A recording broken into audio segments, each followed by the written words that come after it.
Welcome, everybody, to Films and Fermentation. We haven't even started the show yet, and we are already off the rails. Woohoo! This is episode 46. Tonight, we are talking about film musicals. And for tonight's show, we decided we would make our own list. All three of us made a little list of our own of some of our favorite musicals. So in this episode, we're going to be discussing those musicals. Each of us compiled our own list. There's bound to be some overlap, as well as some unique choices. Expect a lot of breaking out into song in this episode. One of the rules for this is that we did not choose any of the animated Disney films. We figured those would be a list of their own, although we did allow for live action Disney musicals in this list. As far as singing goes, we apologize in advance for anybody whose eardrums are damaged by this episode. We are not legal liable for any damage to anybody's ears. We are not. There's no copyright infringement, all that stuff. Drop us a line at filmsandfermentation@gmail.com. Visit us at Instagram at filmsandfermentation, facebook.com/filmsandfermentation. And please check out the album that we're going to be releasing on SoundCloud of all of our favorite musical songs. I should do that. I should just pull out us singing, put it together into a little compilation and upload it or something. Look, guys, I wanted to ask if we're going to put this out on Spotify, I want Spotify to do something. I want them to take down Joe Rogan. All of that vaccination. Bullshit. If he continues to talk about, horse pills, and I'm just kidding. If it's good enough for Neil Young, it's good enough for me. Does anybody still listen to Neil Young? I mean, all right, Mike, what happened this day? Neil Young thought of that as see. When I think about Neil Young, I think about Sweet Home Alabama. Neil Young, they just kill him in that song. Yeah, they do. I really same film. I'm going to lose a lot of money. No, you're not going to. It's okay, Neil. Thanks, buddy. So, Mike, what happened this day in film history? This day in film history in 1951, Leonard Bernstein's musical Peter Pan, starring Jean Arthur and Boris Karloff, closes at the Imperial Theater in New York City after 320 performances. Mike tried to get all fancy there. Jean Arthur. Her name's Jean Arthur. Jean, okay. Jean. Peter Pan originally was always played by a woman. Yes. Because it was meant to be a young boy or whatever, so they would get women to play the part. Which is why this was unique, because Boris Karloff played the part. Yeah. Boris Karloff is Peter Pan. Let me sprinkle you with fairy dust. You're a mean one, Peter Pan. I'm assuming Boris Karloff played Captain Hook. I would assume. I don't know if he would be as good as Christopher Walken, though. Give me a minute. You don't got me. Peter Pan has a mother. Wow. Oh my God. So I remember Tinkerbell. Yeah. I remember. So that was 1951 when the Peter Pan musical closed. There was a TV movie of the musical. I think it came out in the 60s or 70s, starring Mary Martin as Peter Pan, and that was a very, very popular one. And I remember they replayed it in the 90s, and my sisters taped it and watched it every single friggin' day. So I got my fill of the Peter Pan musical in the 90s. What's your other thing you have? Oh, R.I.P. Meatloaf. To the loaf. Another celebrity passing in the last week. His name is Robert Paulson. Yeah. Robert Paulson. Yeah, no, that's Fight Club, dude. I thought that was his actual name. No, 2 out of 3 ain't bad. Are you being serious, or you're fucking with me, Kev? No, I'm messing with you guys. Yeah, you're messing with me. Yeah, because that's the scene in Fight Club where, in death, he has a name. His name is Robert Paulson. I don't even know what Meatloaf's actual name is. I'm curious now. I got to see what Meatloaf's real name is. It's not Mr. Loaf. It's Mr. Loaf. Mr. Loaf. They call me Mr. Loaf. Meatloaf. Michael Lee. Marvel. Yeah, I got Marvin. it. Yeah. Oh, Meatloaf was born Marvin Lee Aday in Dallas, Texas, in 1947. The yeah, loaf. but he was born that, but I think he changed it to Michael. I mean, His first no, name. I mean, eventually he changed it to Meatloaf. So Yeah. I actually think he legally had it changed to Meatloaf at Hmm. some point. Like that's like his actual name. Hmm. Oh wow! It says he died from complications of COVID-19. He did. Fucking COVID. Always taking the best of us. It is, man. It's awful. That actually pisses me off a little bit to know that. Though his heart is still beating. Still beating. Like a bat out of hell. Like a bat out of hell. He had a decent acting run too. Yeah. I think, and a lot of it came after the release of that second album, Yeah, bat out of hell too. 90s, because then he was in Fight Club. He was in he was in Rocky Horror Picture Show in the 70s. Yeah. Right. He was in Fight Club in the early, late 90s, early 2000s, whenever that came out. Let me see here. Ghost Hunters. Ghost Wayne's Hunters. World. Oh, he did a guest spot on Ghost Hunters. Ghost Hunters. That's Yes, he did. right. I remember that. So Rocky Horror Picture Show, Formula 51, Fight Club, Wayne's World. I forgot that. Oh yeah, I forgot about that one. Yeah, he was in a movie called Ghost Wars. Would you consider Wayne's World a musical? Wayne's World? No. It had a lot of music in it. Yeah, No a lot one of music sang. in it. I think it was like a movie about a band rather than so like Elementary. He was on Elementary for a minute there. So, and then a lot of like movies that are kind of like straight to like video, like horror films and stuff. He was on Glee. Oh yeah, Monk. So yeah, he did a lot of TV shows. He was on House for an episode. A lot of TV shows towards the end there. So, yeah, that's pretty cool. Yep. Mhm. All right. Rest in peace, meat. Rest in peace, Meatloaf. What's your fun fact there, Mike? A fun fact is 6 minutes is how long it takes for the brain to start to react to alcohol. Unless you're drinking dragon milk on an empty stomach, in which case it's almost instantaneous the minute it hits your tongue. I gave Kev a couple bottles of Dragon's Milk, Mike, Oh boy. and they were the bourbon barrel ones, so they are a little over 11% alcohol by volume. And Kev, was it last night, Kev? He texted me. Yeah, it was last night. He texted me a picture of the bottle, and it was like, "This shit hits you hard when you haven't eaten anything." And I'm like, "Yes, Usually it does." It's not yeah, real milk, Kev. You have to have something in your stomach before you drink it. Usually it's the golden monkey that'll sneak up on me, but and that's only 8%, I want to say, by alcohol by volume, maybe 9 at most. So the dragon's milk really, knocked me on my side for a bit.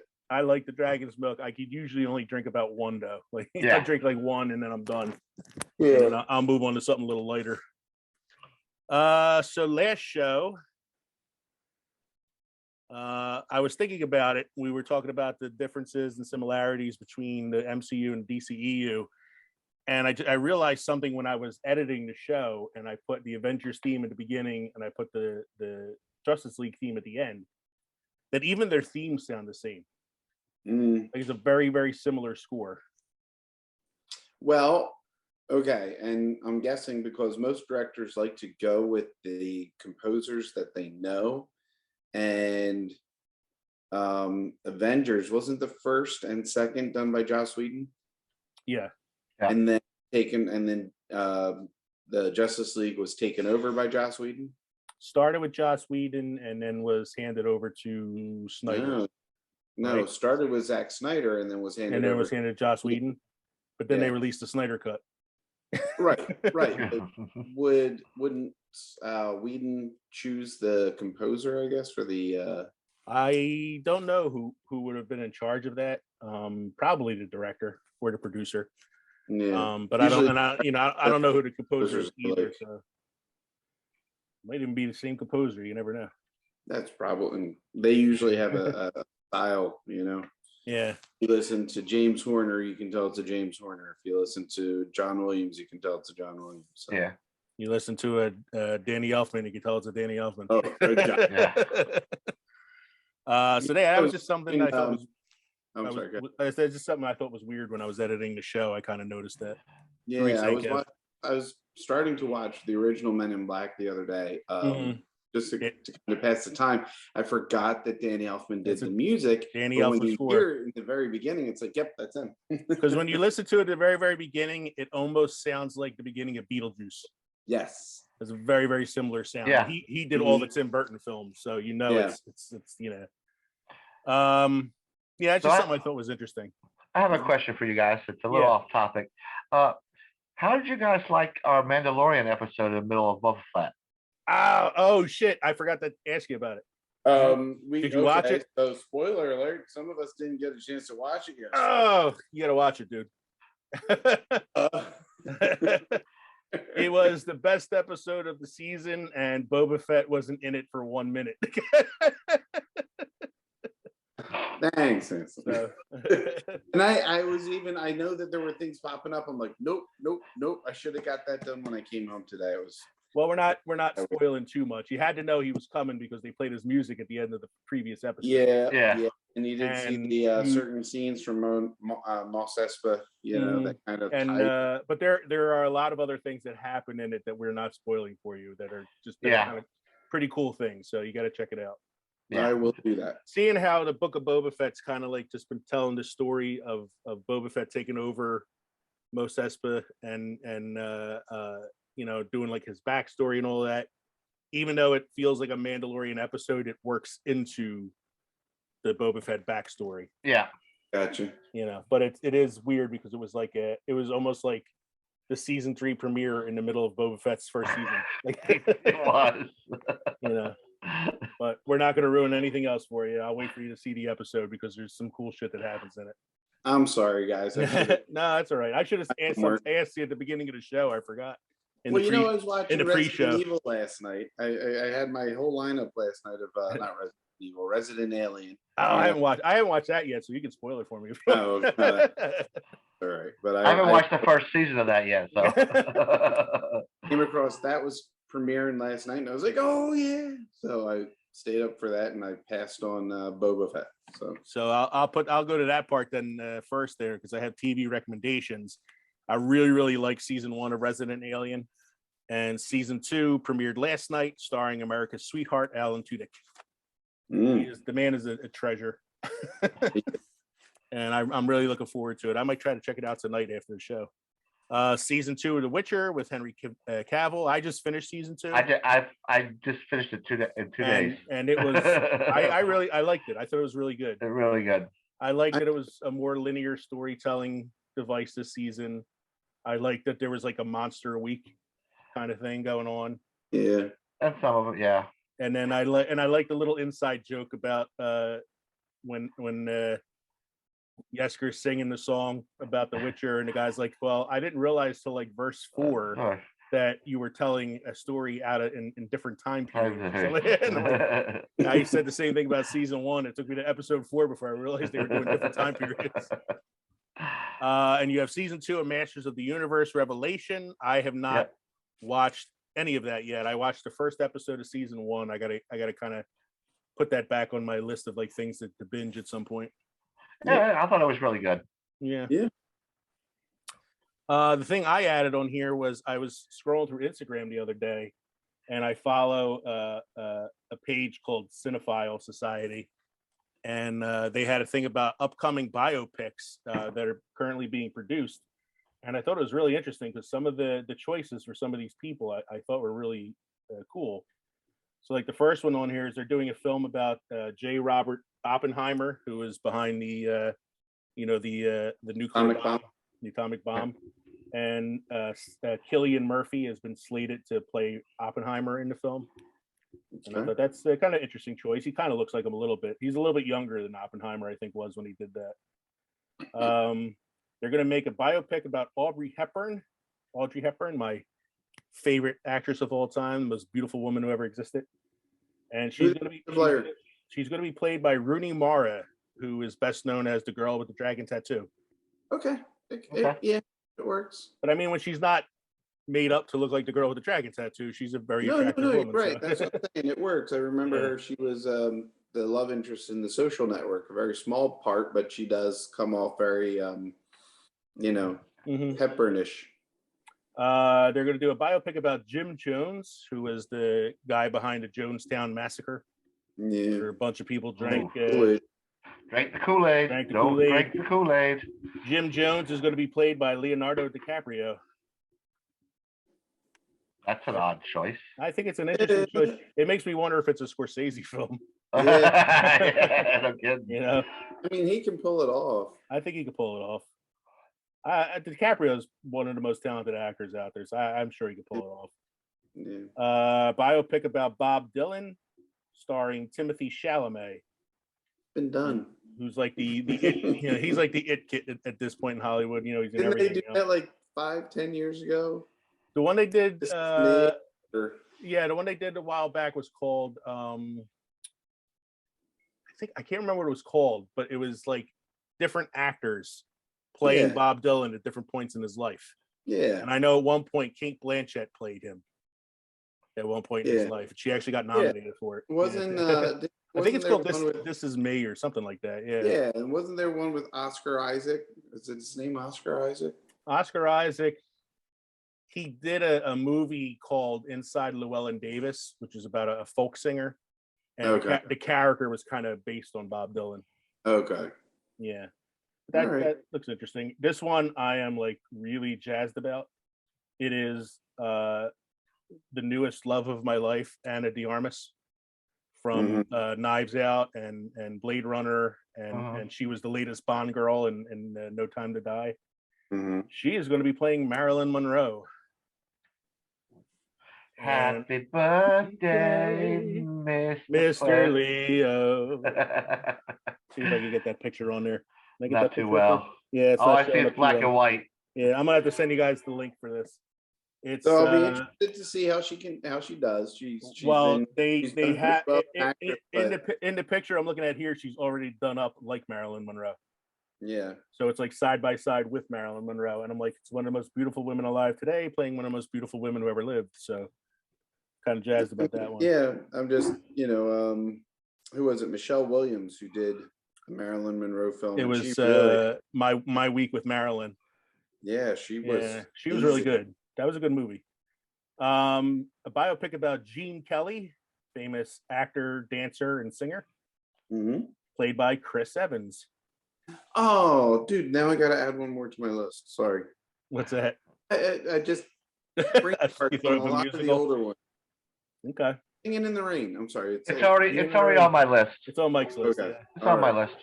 Gene Kelly. Mike Tyson biopic starring Jamie Foxx as Mike Tyson. Nah. Yeah, Meh.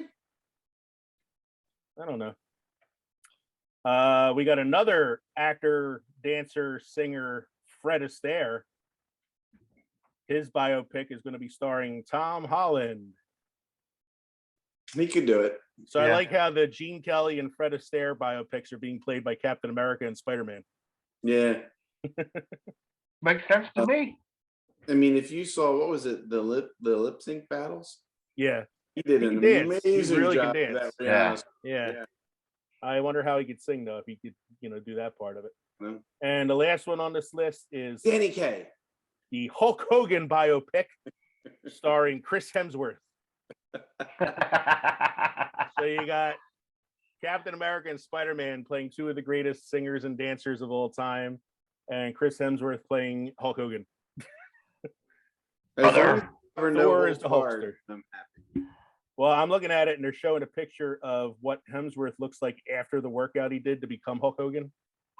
And you thought he looked ripped for Thor. Jesus Christ.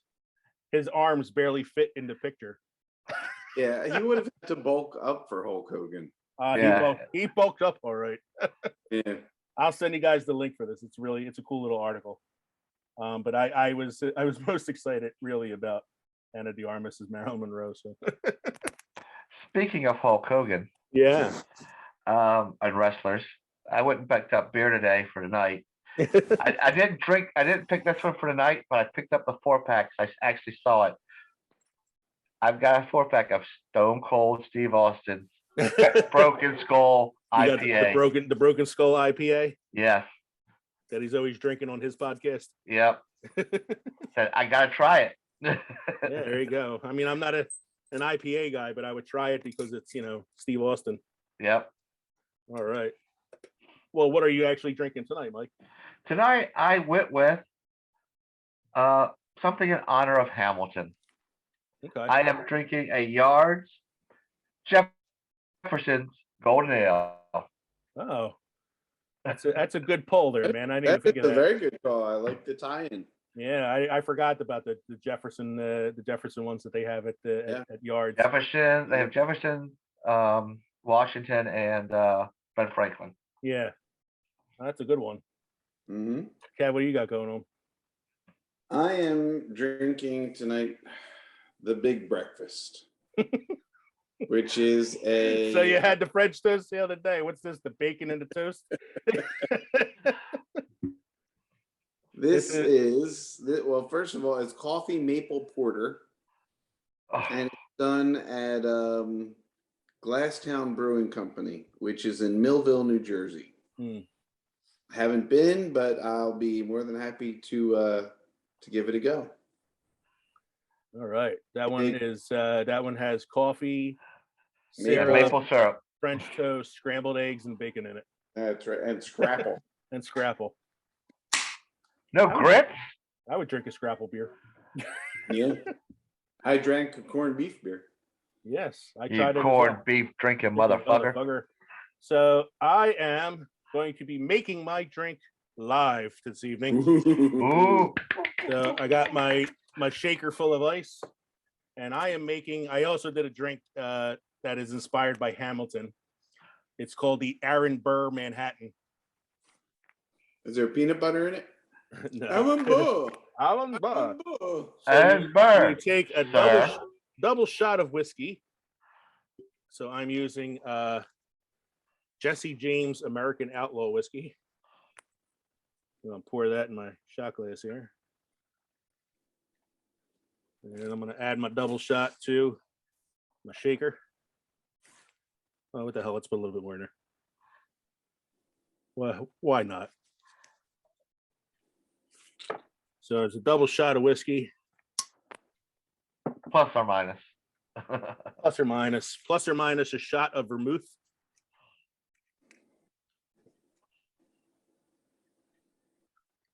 So it's not a dry martini. No. Well, it is because this is dry vermouth. Cinzano dry vermouth. I thought dry martinis you just put the vermouth in a glass and poured it out.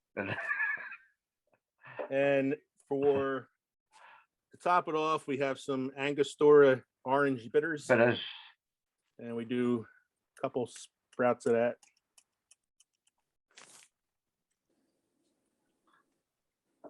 I'm gonna shake that bad boy up. Shake it up, baby. Now shake it up, baby. Twist and shout. I'm wondering if there's any rules on YouTube about doing this shit live on camera. I don't think it matters on like Spotify or iTunes. Nobody can see me. I'm wondering if YouTube will have a problem with this. Damn, it's cold.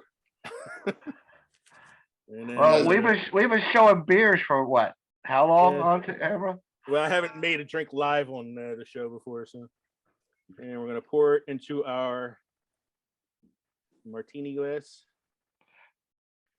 Some of the other shit you see on YouTube, I don't think they really care.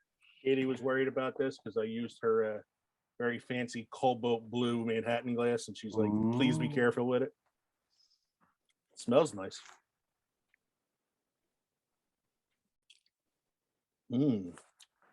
That'll wake you up in the morning. Will it put you to sleep later tonight? If it wakes you up in the morning, perhaps you should enjoy a big breakfast. I might just do that. I'd have to get up at 4 o'clock in the morning in order to make myself breakfast. Normally it's like Pop-Tarts in the toaster oven and I'm in the car. I get cereal and coffee, which is fine, you know. I have to leave so early that I very rarely have a chance to have like a normal breakfast in the morning, unless I stop at like Wawa and get a sandwich or something. Wawa, not an official sponsor of Films and Fermentation. Ooh, this really is. I think I put too much bitters in it. Actually, speaking of Wawa, Mm-hmm. I was with one the other day in PA that sells beer. Mm-hmm. Yeah, the one at Grant Academy and Frankfurt, when that one opened up, which was shortly after Megan and I left that neighborhood. They opened up and they provided beer, and naturally they got held up about a month later. Well, this one was outside of Philly, so I can't remember Naturally. exactly where it was. They actually partnered, I want to say, with their coffee to do. I think they partnered with 2SP to do some beers. There are some Wawa beers out there. Yeah. I have one. I think I still have one when you and Megan gave me for like Christmas or something. Oh no, I killed those. Those are done. You guys gave me the beer that you wrapped up, and I couldn't see what was in them. Yes. A couple of them were the Wawa ones. The Wawa ones are actually pretty good. Mm-hmm. So how about we bust out our main segment here, get our singing voices ready. La la la la la la la la la. Do re mi fa fa la ti do. Sorry, we're not doing that, are we? The rains in Spain fall mainly on the plain. What's he saying, Anchorman? That's later. That's on my list. Anchorman. What's he saying, Anchorman? He does like something like real like stupid, like the donkey chased the farmer. He has like a thing he does. I remember scotch down in my scotch down in my belly. Oh, here we go. The all Ron Burgundy vocal warm up.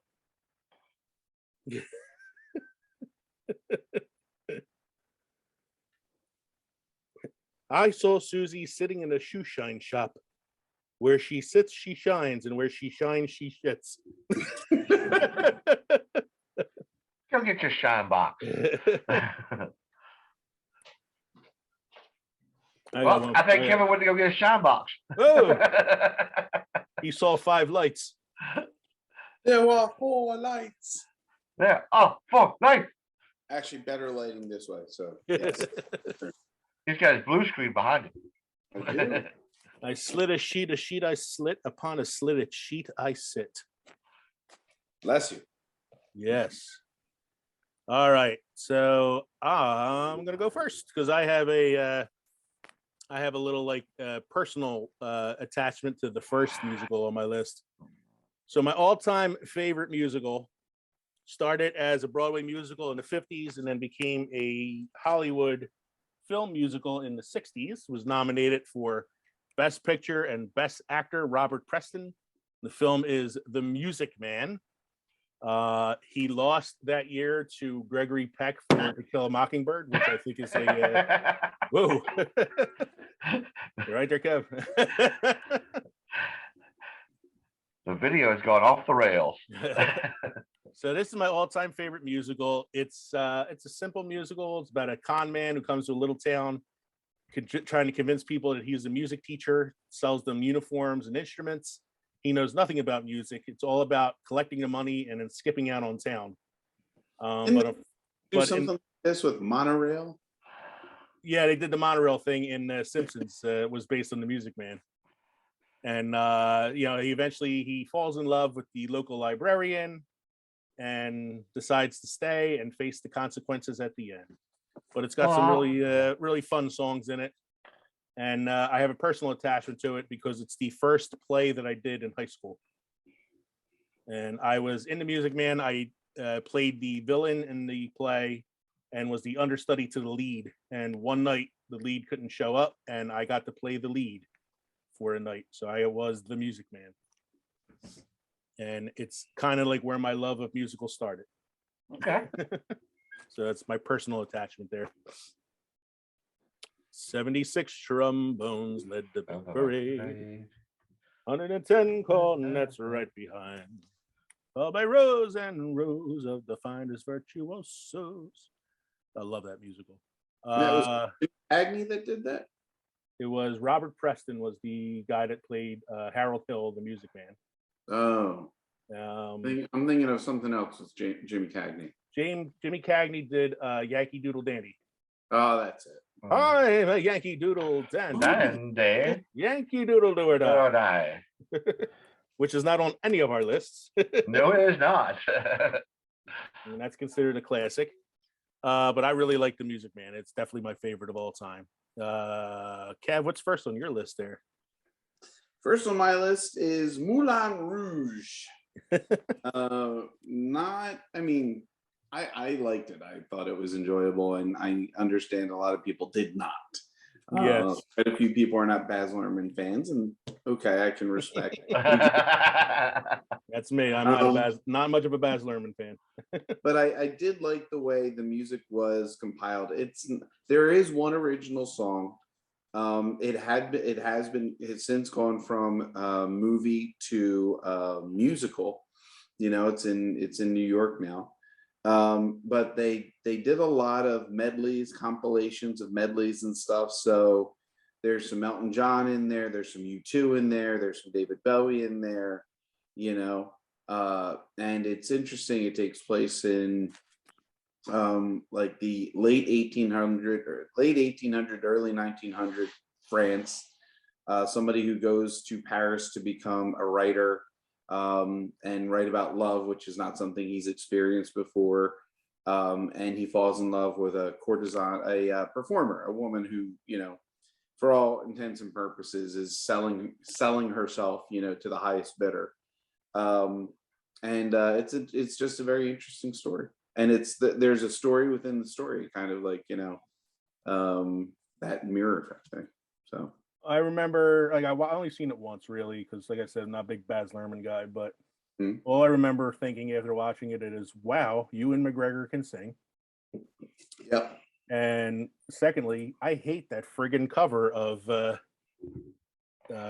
that song that they said, Lady Marmalade. Oh, the Lady Marmalade. Yeah, I think that was probably that was my least favorite song on the album, of that they performed. I think Come What May was probably one of my favorites.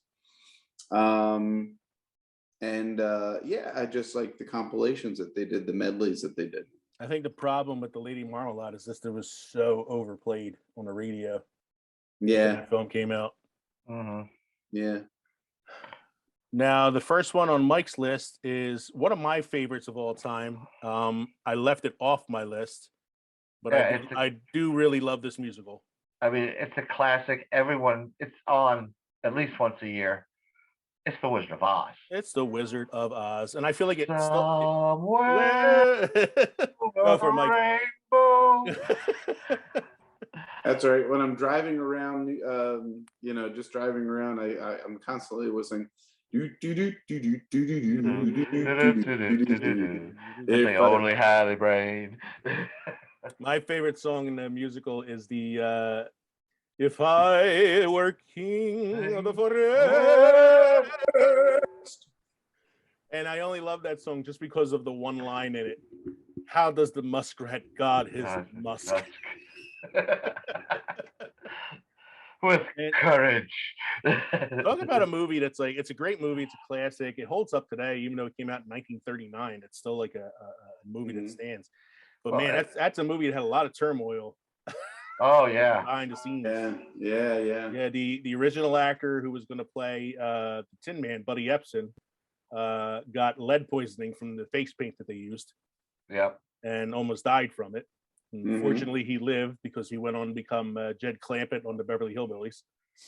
Yeah. And then the other actor, you had another actor come in and replace him. You had Judy Garland, who was pretty much forced into an eating disorder. Oh my God, she was like abused by the movie studios. They were like, she had to stay a certain weight, so they actually got her smoking. They made her start to smoke so that she would curb her appetite. So she was like, a teenager smoking behind the scenes so that she wouldn't eat, and they had her taking diet pills on top of it. And they had the little people abusing her. They were abusing the little people as well. Yeah. I mean, it was like you look at it, and it's like I don't want to read the behind the scenes stuff because it's so like fraught that it like I don't want it to ruin the movie for me. Especially since it's the first movie that put color into it, Mhm. and Well, that's transition alone, yeah, where everything's black and white, and all of a sudden it's color. yeah, And well, that's an amazing little technical achievement for 1939. yeah. And one of my favorite facts about The Wizard of Oz is the book was written by L. Frank Baum in the late 1800s. And when they were filming the musical or filming the movie, and they were looking for props and costumes, the costume designer went to a thrift shop to look for a costume for Professor Marvel. And they found this old beat up jacket. And she thought it would be like a nice jacket for somebody who pretends to be, this magician, and he's kind of like run down, and the jacket itself is kind of beat up and used. So she bought it. She figured it's a good little addition to his character. When they were getting the costumes ready for filming, they checked the pockets to see if anything was in them. And on the inside of the pocket, it said property of L. Frank Baum. Yep. Oh, I've heard that story. Yeah. So the jacket that they ended up giving to the guy that was the wizard belonged to the man who wrote the book. yeah. And the only reason why they used ruby slippers as opposed to the regular slippers is because of the Technicolor. Yeah. In the novel, she had silver slippers, Mm-hmm. and the red slippers showed up better. Yeah. They are also in the Smithsonian, the ruby slippers. Not as shiny anymore. No, not shiny as anymore, but still. And I love Wizard of Oz. You can never go wrong with that one. Yeah. Next one on my list is my favorite Broadway musical that was made into a film. There's different versions of it. The one I like the best is, of course, the most recent one, and that is Les Miserables, starring Hugh Jackman, Anne Hathaway, even Russell Crowe. I don't blame Eddie Redgrave too, right? Eddie Redgrave. Eddie Redmayne plays Marius, who is Cosette's love interest. Cosette is played by Anna Seyfried. You also have Sacha Baron Cohen's in the film. What's her name? What's her name? Banks? Bellatrix. Who played Bellatrix? Helena Bonham Carter. Helena Bonham Carter. She's in it. I mean, it's got a outstanding cast. Go ahead, Kev. I was just going to say, there's one person from the actual play though that actually got a role, a leading role. The bishop. No, well, yeah, the bishop too. I was thinking of I was thinking of the daughter, the Oh yeah, the one that plays Eponine. Yes. She was in the 25th anniversary concert as Eponine, and she also played Eponine on I think the London stage. The bishop in the film is played by Colin Wilkinson, who is the original Jean Valjean. Oh. He was the first actor to ever play him on the London stage, and they gave him a role in the film as the bishop, just so they could like kind of have that little connection there to the original actor. Well, just a little side point here, guys, because you said something about London and how and earlier with Moulin Rouge, how you said Paris. No, Ewan McGregor could sing. Adrian and I was watching something on Disney Plus the other day. It was the songs of Broadway, the Disney songs of Broadway. It was done in London, and the lead guy for that, the host of that one, played the lead for Beauty and the Beast on the West Side, and also played Raoul, the lead for Raoul as Phantom on the West Side, was someone you know very well, Leo. Okay. Captain Jack Harkness. Oh, yeah. John Burrowson. John Barrowman. Barrowman, yeah. He can sing. Oh yeah, well he was a stage actor before he did Doctor Who. Yeah. It's on Disney Plus. I'm like, Get you hiding. What's that? Captain Jack will get you hiding. Yeah, Captain Jack will get you high tonight. I just thought it was an interesting. I'm looking. I'm like, I know that's Captain Jack. So will an Aaron Burr Manhattan. Just because you guys mentioned London and how somebody you think could sing, it came to mind. I'll have to check that out. That's on Disney Plus, you said? Yep. Yeah, I'll have to check that out. It's really good. So yeah, Les Miserables, which has it is what it is. The play means the miserable, and it's not a happy play. And it wasn't Russell Crowe's fault that he couldn't sing. It wasn't Russell Crowe's fault. I feel like Russell Crowe, it's not his fault. It's not his fault. It's not his fault. Like, it's not the kind of thing he can sing. And the other thing I think that made it difficult was they didn't pre-record their songs. Right. Usually you pre-record it and then like lip sync to it on set. For Les Miserables, everybody sang live. They had like earbuds in, and they can hear the guy off screen playing piano, and he would match the piano melody to how they were singing the song. And then later on, they recorded the orchestra and played it over the live tracks that they recorded on set. So poor Russell Crowe, he had to sing it live. Let it pipes on her though. Oh, Anne Hathaway was amazing in it. Yeah. Oh yeah. Oh hell yeah. She deserved the Oscar for that film. Mm-hmm. Here's an interesting fact about that is she won an Oscar for playing Fantine in the film, and her mother was the original actress to play Fantine on Broadway. Oh wow. That is interesting. Yeah. I know my fun facts. Yeah. Do you hear the people singing the songs of angry men? Little Shop of Horrors is the next one on Kevin's Little shop. Little Shop of Horrors. Little Shop of horrors. Oh. Feed me, Seymour. There's so much good about this film. There's so much good about it. Rick Moranis just being Rick Moranis, and the great job he did. The Audrey 2, right? The way that they worked it, the funny elements of Steve Martin and Bill Murray. Actually, I forgot about him. Bill Murray's in it. Who else? John Candy's in it. Steve Martin. Yep. Jim Belushi's in it.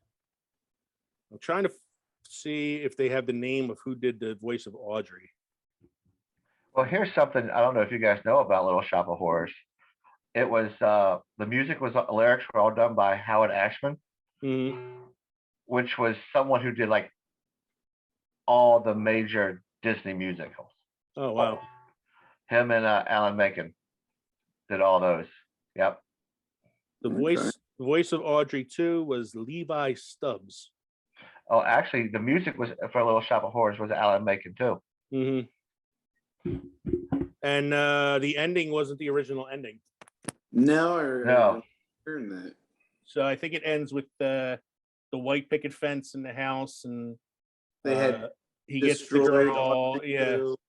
But the original ending was Audrey 2 like gets bigger and destroys the city or something like that. Like it's not a happy ending. Wasn't this also done by Frank Oz?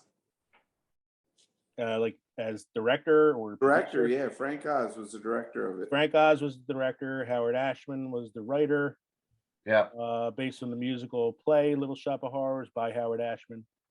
The film is based on the Roger Corman movie, which came out in the 50s, which was not a musical. It was a black and white horror comedy. It was also the screen debut of Jack Nicholson. I gotta admit, this as a child, this movie scared me, and it was the dentist scene, which terrified me, and then the chopping up of the dentist. Which like I was like, oh, and just chopping up body parts it's skeevy to me, which is why so many of the mob movies is like, Yeah, we're different in that sense because I really I'm not bothered by any of that. So the original film in the 50s, I said, was the screen debut of Jack Nicholson. He plays the patient that goes to the dentist that likes pain. That wants to have like his teeth pulled without the anesthesia and all that. Little Shop lives at the Horrors. It's funny. It's like the only song I can think of though is that song, the Little Shop of Horrors theme. Like I can't think of any of the other songs in the play. It's not one that I could say I've seen in a while. No. I'm hearing the melody of the one where Suddenly Seymour. Yeah. Suddenly Seymour. This is like Mike's solo album tonight. He's like he's busting out all the songs. Well, that would have been on my list if it wasn't on Kevin's. But on your list next is one that I was going to put on mine, but I was like, I'm sure somebody else is going to take this one. Well, I actually saw this one in New York.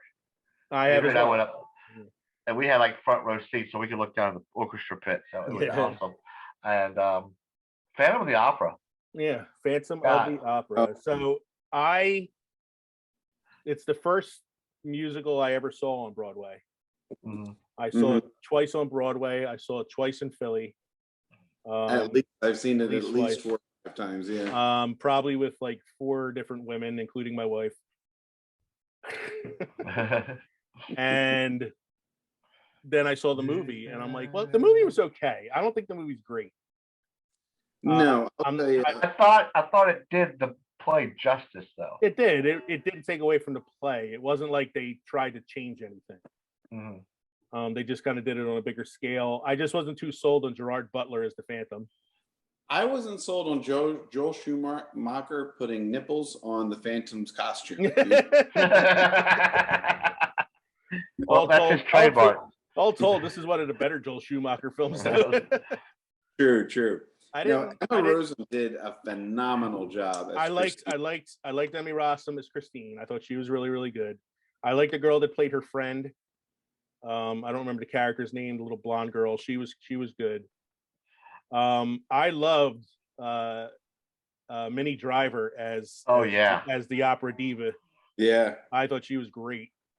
I liked the 2 guys that played the opera owners. Like they were really good. I thought that the 2 weakest parts of the film were the 2 love interests, the Phantom and Raoul. No, I don't think Gerard Butler played it bad. He wasn't bad. He wasn't terrible. Compared to he's not Michael Crawford. Come on. Compared to Patrick Wilson as Raoul, yeah. I mean, he's no Michael Crawford, but come on, give the man a break. He's not even a Robert Guillaume. Phantom of the Opera. Masquerade. Think of me fondly when you say goodbye. Masquerade. Hit the high notes,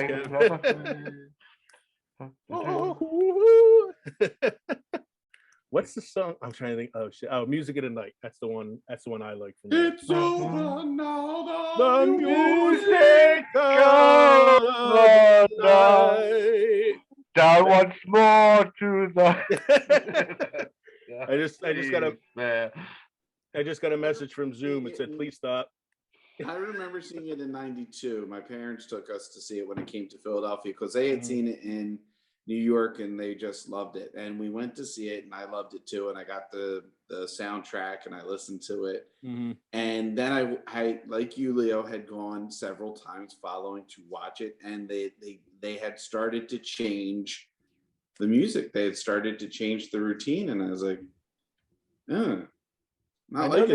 they updated it recently for like the way the chandelier drops on stage. I think they changed that recently. They changed the costumes a little bit. I think the songs were changed to kind of match the movie because the movie changed the melody in a couple of the songs. I saw it one time. I don't remember if it was on Broadway or in Philly, where the chandelier malfunctioned and never fell. Ooh! But they had to pretend like it did. So like everybody on stage is running around screaming and hollering and all that. The chandelier is just like up top going. Like stuck in its place, just shaking back and forth. And I have not seen, nor do I want to see, the sequel, Love Never Dies. Love Never Dies. I know. I read the synopsis of it, and I was like, screw this shit. Even Adrian, who loves Phantom, Well, see, love never dies. Yeah, it's not one of the better reviewed Andrew Lloyd Webber musicals. No.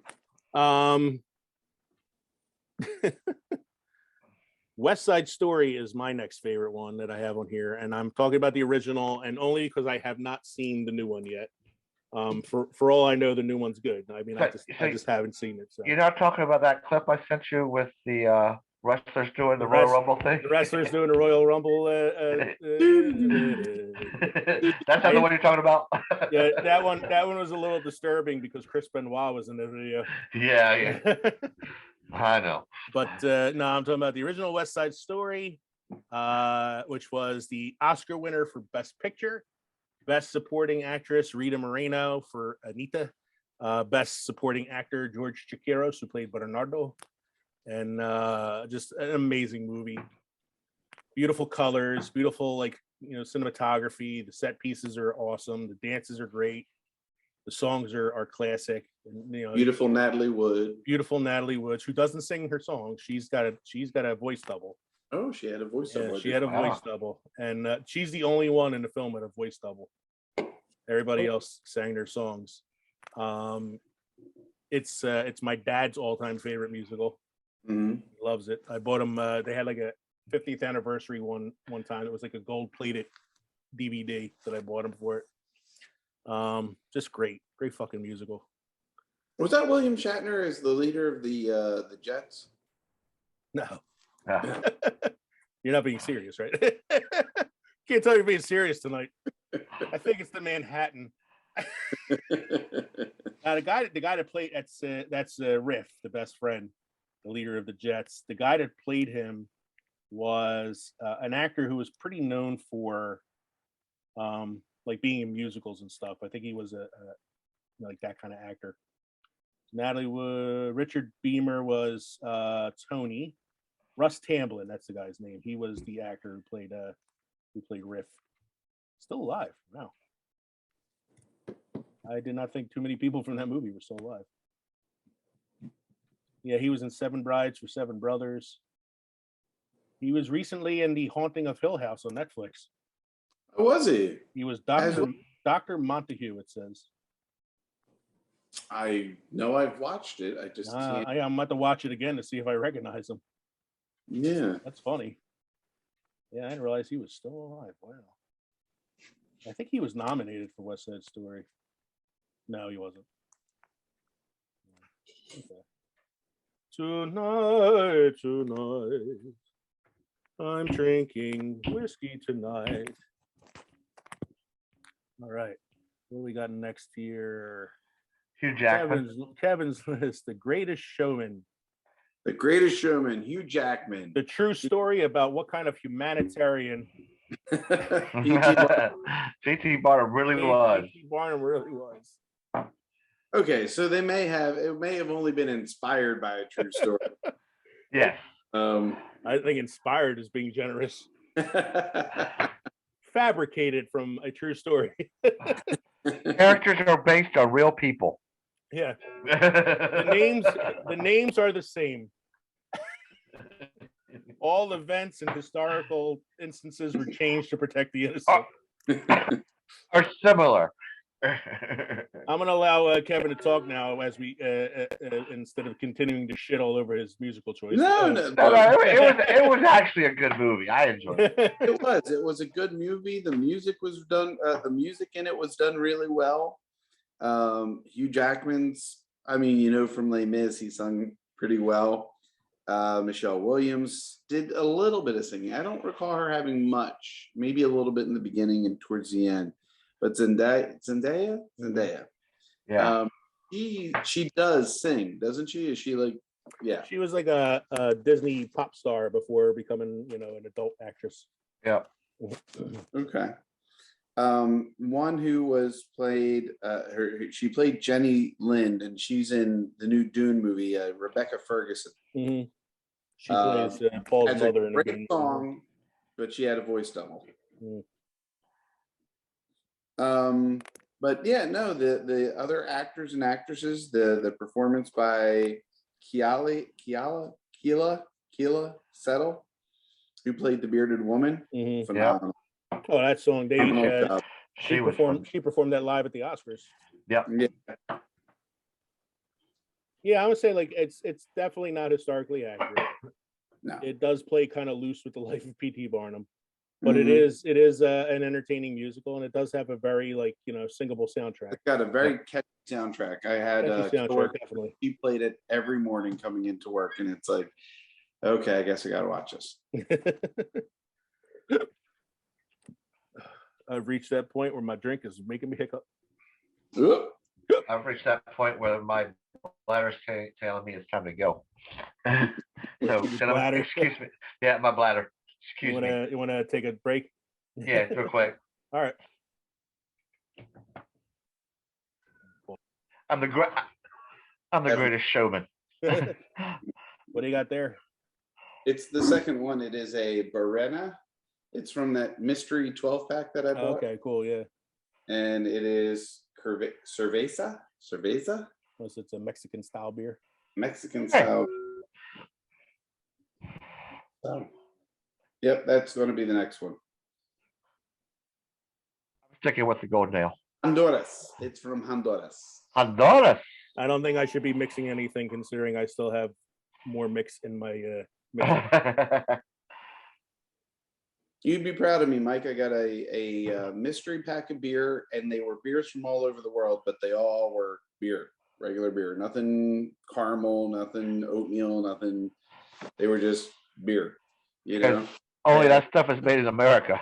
Everything else, everywhere else makes beer.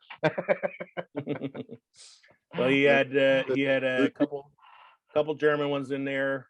He had a couple. He had a Japanese beer, Chinese beer. Mm-hmm. He had a little Buddha. Lucky Buddha. Buddha's good. Remember when I was down in Virginia, I told you about the Devil's Backbone beer? Mm-hmm. It's in Ben Salem. Oh, cool. Oh, nice. It's in the that soda, the Ben Salem beer distributor right there on the one that's off of Humeville and Street. Yep, it's in there. Okay, everybody, we're back from our little mini break. We talked so far about. Kevin didn't like that one too well. Not enjoying the cerveza. It's not breakfast. Doesn't have that buttery syrup taste. Doesn't taste like Corona, I'm assuming. So far we've talked about The Music Man, Les Miserables, West Side Story, Moulin Rouge, Little Shop of Horrors, The Greatest Showman, Wizard of Oz, Phantom of the Opera. So the next one on Mike's list. Moving right along. The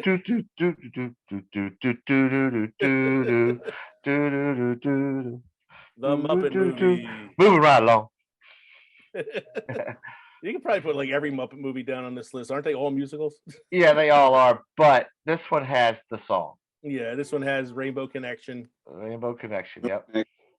Yeah, but I am a fan of Muppets Take Manhattan. Yeah, that's got a lot of good songs on it too. And the Great Muppet Caper. Mm-hmm. What about the new one? I still haven't seen that one yet. Which one? New one? Because there were two new ones. There was the Muppets, the Muppets, and then there was the Muppets Most Wanted. Muppets Most Wanted, yeah. The Muppets. I haven't seen Muppets Most Wanted. I did see the Muppets. It's Jason Segel and Amy Adams. Yeah, star in it. The song's everywhere. I've heard the song. Oh, the song won an Oscar. Yeah, best original song. Am I a man or am I a Muppet? I still haven't. It's on Disney Plus. I still haven't seen it. It's good.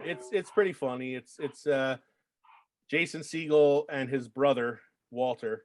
I know Walter. I've seen him. Walter is a Muppet. Jason's a human, and he doesn't feel like he belongs, with his friends and family, all that. So he decides to seek out the Muppets to see if he belongs with them more. Okay. And the Man or Muppet song is like a song they sing because of like a conflict between the two of them, the two brothers. And I like that when he looks in the mirror, when he sings it and his human side comes out, it is it's Sheldon from Sheldon, Big Bang Theory, yeah. And then Jason Segel looks at himself in a mirror and he sees a Muppet version of himself. Am I a man or am I a Muppet? Am I a Muppet? If I'm a Muppet, then I'm a very manly Muppet. Very manly Muppet. If I'm a Muppet or am I a man? Am I a man? If I'm a man, that makes me a Muppet of a man. Muppet of a man. Which is not from the Muppet movie. The original Muppet movie. No, it's not. The original Muppet movie is, of course, Someday we'll find it. The Rainbow Connection. The lovers, dreamers, and me. I'll tell you a running joke that I have from that movie that I still use is bear left, frog right. What was it? Bear left, frog right. It's when they're Baker. Frog right. I remember bear left, right, frog. I remember they come up to the fork in the road and it's like an actual like giant fork in the road. Yeah. The problem with the Muppet movie was the whole thing was they were trying to sell frog legs. No one in America eats frog legs. Isn't that what they're serving it at the one restaurant they go to? Yeah. Doc Hopper's. Doc Hopper. Next one on my list. I think it's a great musical, but I think it also could go on a list of movies that could be made nowadays. And that is Grease. Ooh, Grease Lightning. Grease Lightning, you turn up the quarter mile. Grease Lightning, go Grease Lightning. Go Grease Lightning. Oh, you got, what's the line of that song? The chicks will scream. You make them cream with Grease Lightning. Go, go, go, go, go. Beauty school dropout. Mm-hmm. Graduation day for you. And the reason I say that I don't think it's a movie we made today is you got to listen to like the messages and the songs in the movie itself. Yeah. Beauty school dropout song is all about how she'll never make it as a beauty school beautician or whatever, and she should go back to high school or join a steno crew. Like she should become a stenographer or secretary or something. There's always the one song about, we got it down under the bleachers if you know what I mean. Yeah. It's the first song that they sing where they're talking about their summertime. Summer love, Summer loving happens so fast. I met a girl crazy for me. I met a boy sweet as can be. You ever hear the movie? Do you remember we did I don't think I brought this up when we did the fan theories for films. The fan theory is that she drowns at the beginning of the movie and everything is just her dream. Yeah, I've heard that. Because they're rising up into heaven at the end of the film. In the car, yeah. And that's the other like problematic thing. It's like, oh, you want to get the guy? Change everything about your fundamental personality and the way you look. Hi, stud. What are you going to do about it, stud? Stud. I got chills, they're multiplying. No, you're just horny. Better shape up. And the fact that Stockard Channing, who was like, 62 at the time, was playing an 18-year-old. Gosh, she must have been 100 when she was in West Wing then. Yeah. A hickey from Kinnicky is like a calling card. Like a card from Hallmark. I think the funniest joke in that film is when they moon the cameras during the school dance. And the next day, the principal gets on the loudspeaker and says, "Those pictures are currently being sent to the FBI. Who have specialists who can identify you, basically." So they have ass identifiers. Yes. And they believe her. What do we got? And you too could be a athletic supporter. Yeah.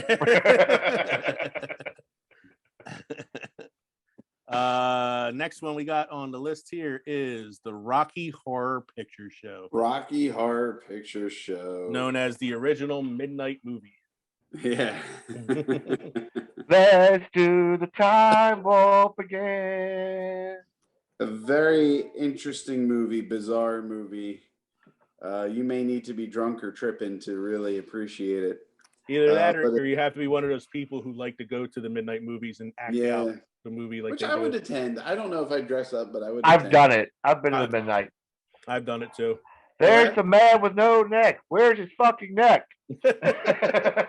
I have not done the midnight movie. What I did is when Katie and I first started dating, she had a group of friends who used to do a Rocky Horror Picture Night thing at this bar, and they would play the movie in the background, and her friends would act out the movie in front of the crowd, and they would bring people up from the crowd to like interact and stuff like that. And they did They got me up there one time, and I'm like, why am I up here? Like, I don't even really like this movie. I'm only here because Katie wanted to go. Like, when I lived in North Carolina, a place in Liberty had the theater there had the night showings at the theater, and you would get there with the rice and the squirt guns.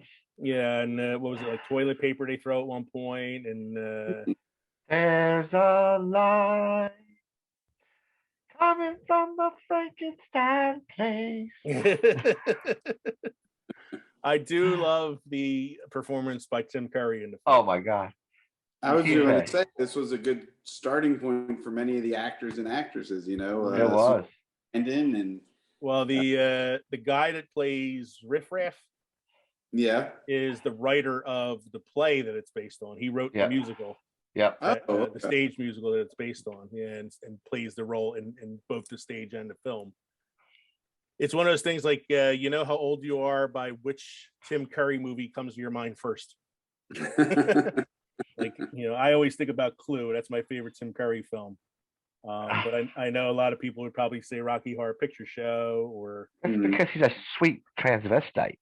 From transsexual Transylvania. I like the next line of that song. Why don't you come on up to my lab and see what I got on the lab? I see you quiver with anticipation. Yeah, it takes a lot of balls to play a role like that. Ironically. And like we said before, and earlier in the show, it was one of the early film performances from Meatloaf. Yeah, he's sang in that one too. Meatloaf, Susan Sarandon, Tim Curry, Chad Boswick. It was Barry Boswick. Yeah, Barry Boswick plays what's his name? It's, Janet and Janet. What's the guy's name? Brad and Janet. Yeah, so that's Barry Boswick. Yeah, who would go on to be the mayor in Spin City. Next we have My Fair Lady. Let's talk about a 180 from the Rocky Horror Picture Show. We could have danced all night. I could have danced all night. Now here's the thing. This film stars, of course, one of my favorite actresses of all time, Audrey Hepburn. Yep. I don't think she sings. I think she has a voice double. It's possible. It's like something that I'm not sure about, but I'm looking it up now. So she plays Eliza Doolittle. Mm-hmm. Rex Harrison as Henry Higgins. I believe he won the Oscar for Best Actor for this film. Probably. Won 8 Oscars. It won Best Picture, Best Actor in a Leading Role, Rex Harrison. Best Director, Best Cinematography, Art Direction, Costume Design, Sound, Music, and almost every other actor and actress in the film got a supporting actor nomination except Audrey Hepburn. Hepburn. Wow. Talk about a snub year. Yeah, she got snubbed on that movie. Yeah, I bet you it's probably because she didn't sing. Probably. You know, because the same thing happened with Natalie Wood for West Side Story. Her voice was considered not strong enough, so they had to dub it. So yeah, so she had a voice double. The Okay. rains in Spain. Spain. Mainly Mainly on on the the plane. I think she's got it. I think she's got it. They do a She's spoof really of that. got it. They do a spoof of that in Family Guy too. Family Guy spoofs everything. It's Family Guy spoofs Family Guy. yeah, it's Stewie's in daycare and he falls in love with a little girl in the daycare with him, and she speaks like Eliza Doolittle, so he teaches her how to speak like a lady. And they do that whole, I think she's got it. My next one on my list is Jersey Boys. I have not seen that one yet. Oh, I love this movie. So it's Frankie Frankie Valli and the Valli, Four Seasons. Which I love their music. Yeah, I love their music too. It's based on the stage play musical Jersey Boys, which was co-written by one of the guys in the band, Bob Gaudio, who was their lyricist and keyboard player. And it was a smash hit on Broadway and was made into a film, oddly directed by Clint Eastwood. I would not think it was him unless I knew that for a fact that he was the director. Kind of like Steven Spielberg doing a musical, right? Yeah, right. Clint Eastwood, the Jersey Boys. It's a pretty good adaptation of the play. I mean, the music's great. It's all Jersey. It's all the Frankie Valli Four Seasons music to begin with. Walk like a man, talk like a man. Yeah, they do all that. There are some liberties with the story of their life, of course. They take some liberties. Well, you mean it's not as historically as accurate as Not as historically as accurate as The Greatest Showman. Though. Oh, okay. I mean, there are some things they skate over, but it's Kevin just gave me the fuck you look. it's an entertaining film. It has Christopher Walken in it, so you know it's already a great movie. It's already number one on your list right there. Yeah, Christopher Walken plays a mob boss who really likes Frankie Valli's voice, so like helps him out. Done a couple musicals. I'm thinking now. I forget. I don't think any of us put it on the list. I got to double check. But Hairspray. Yeah. I'm not a big fan of Hairspray, both the original or the remake. John Travolta's bag really like freaks me out. Would you rather Divine? See, at least Divine was a professional transvestite, like from Transylvania. From Transylvania. But yeah, well, Christopher Walken started his career as a vaudeville actor and a dancer on stage.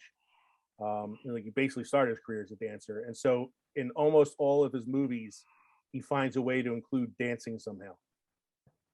So if you think of like back to some of his movies, there's like Hairspray. Obviously, he dances. He dances in Wedding Crashers. He's got a scene where he dances with Rachel McAdams.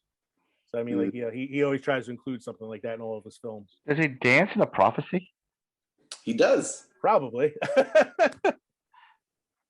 Probably. I'm gonna say yes. Devil's Tango. Yeah, but he wasn't the devil. I'm sure there's probably a scene in there somewhere where he does at least a little bit of a dance. Study your math. It's Key to the Universe. The Key to the Universe. But yeah, Jersey Boys it's a pretty entertaining film. I don't know if it like made a big splash at the box office or whatever. I saw it in the theater with my dad because it's one of his favorite groups, so we went to see it together. But I don't know if it was like a box office hit or anything like that. I thought it did all right. Yeah, I think it did okay. Next one we have Kevin's list is La La Land. The one we all three saw together. Yeah, we held hands and everything. Mm-hmm. Yep, that was a modern version of like the 1940s and 50s musicals that they put out, where, it was just. It was like that My Girl Friday kind of thing. Yeah, like just the guy and a girl. And I know you guys loved it. I was like, nah. The first time I saw it, when we saw it in the theater, I was like, oh, it was okay. I don't know if it was as big a deal as everybody was making it out to be. But then I watched it again, and I watched it a couple times, and like the more I watch it, the more I find little things that I like about it, that make it a little more enjoyable. I love Emma Stone. I know. I will always love Emma Stone in anything she does. And that scene where she sings that monologue about growing up and all that, and like the monologue that gets her the job as an actress is just worth the admission alone there. But what I remember about it, and I was like, some people just didn't get the joke. Like, people were like, well, their dancing's not great and the singing's not that great and all that. And I said, well, that's the point. The movie's called La La Land. La La Land is a nickname for Hollywood because it's where your dreams come true. Right. So the whole thing is just like their idealized version of living in Hollywood. It's not supposed to be perfect. That's why she ends up with the drummer from That Thing You Do. Yeah, well. Which I'm going to put on my honorary list. I forgot about that one. I put a one on the honorary list already. I saw that, yeah. I wouldn't count That Thing You Do as a musical, really. There's music. Well, that's why I'm putting it on the honorary list and not like the full list here. So. I looked up the 50 top musicals, and they got Rocket Man on there. I don't know if I would consider Rocket Man a musical. I would consider Rocket Man more musical than That Thing You Do or Bohemian Rhapsody. Bohemian Rhapsody was wonderfully done. I really enjoyed the movie, but it was great. Both of them were great. Right. So Rocket Man, however, had musical elements tied into it. Like I was going to say, like, the reason I would consider Rocket Man more musical than Bohemian Rhapsody is Bohemian Rhapsody was more like a straight biopic about a singer, whereas the Elton John one was less biography and more like fantasy. So like you had these like crazy things that happen as he sings the songs, and you know, you're kind of seeing it from like his perspective, and that's it. You know, it's I consider it more a musical than I would the other one. And I feel like the kid that played Elton John is great. Oh my God, he was great. Like he was great. Like I'm shocked he didn't get nominated. Yeah, for an Oscar, you know, like he should have. Rami Malek was great in Bohemian Rhapsody. Yeah. It was. I don't know if he was going to beat him or not with that. Yeah, but it was like really all about him. Like the rest of the band wasn't like the focus of that film, you know. But getting back to what we talked about, La La Land. La La Land. Yeah. So yeah, I mean I feel like there's been a trend with like certain musicals lately, like you have with Rocket Man and other musicals, like it's musicals using already made music. Yeah. Like Jersey Boys is all the music of Frankie Valli, Rocket Man's all the music Elton John. Bohemian Rhapsody is all the music. Yeah, so it's like musicals based on the music. It's like a musical is based on the music rather than the other way around. Yeah. Yeah. And also this trend in Broadway right now of like movies being turned into musicals that really shouldn't be turned into musicals. Like Rogers? Like Shrek the musical. Or Legally Blonde the musical. Spider-Man. Wait a minute. Spider-Man, Turn Off the Dark. Don't mess with SpongeBob the musical. SpongeBob the musical is my personal favorite, yeah. Somebody told me Cat in the Hat. Dr. Seuss. Even Broadway's run out of ideas. Yeah. Told me Pretty Woman came to the Walnut Street Theater, and I had said, how was it? She goes, surprisingly good. I said, really? She said, yeah, it was surprisingly good for Pretty Woman as a musical, you know. Pretty Woman's a classic rom-com. Like I think you could make a musical out of that. I don't know if you need to make a musical out of Mean Girls. But getting back to the actual list now. Yes, please. The next one on Mike's list. I got mad that I forgot to put this on mine.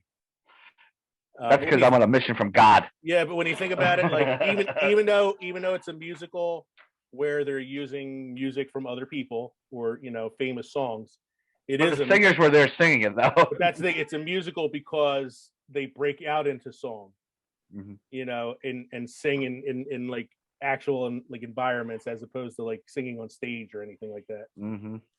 So you always get like the song that the Ray Charles sings when they rob him of the musical instruments. The song that James Brown sings when they decided to run the mission from God. Not to mention Carrie Fisher. Yeah. Excellent cameo role in that film. I love Blues Brothers. We're here to see the penguin. How much for the women? What? How much for the little girl? We got two boys sitting at the counter here. One wants 2 whole fried chicken. The other one wants a plain piece of toast and a glass of water. Elwood. And Jake. What you do to me? What's the That's what she breaks out the song. the good old boys band? Yeah. I like when they're in the they have one song in the country band. You go over there. We gotta sing Rawhide. They sing Rawhide the whole time. They sing all like TV show theme songs the whole night. Next one on my list is a movie musical based on a stage musical based on a non-musical movie. And that is Mel Brooks's The Producer. The Producers. I want to be a producer. Eat sardines every day. Time for Hitler And Germany. Germany. Winter for Poland and France. What's the I love to see where the guy answers the door and he's like, yes.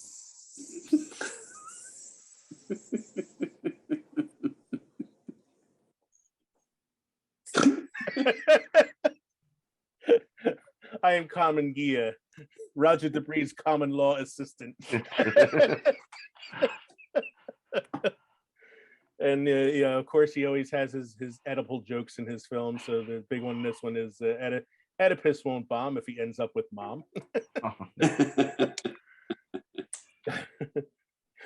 You must swear allegiance to Adolf Elizabeth Hitler. Elizabeth? Not many people know this, but the Führer was descended from a line of English queens. Will Ferrell.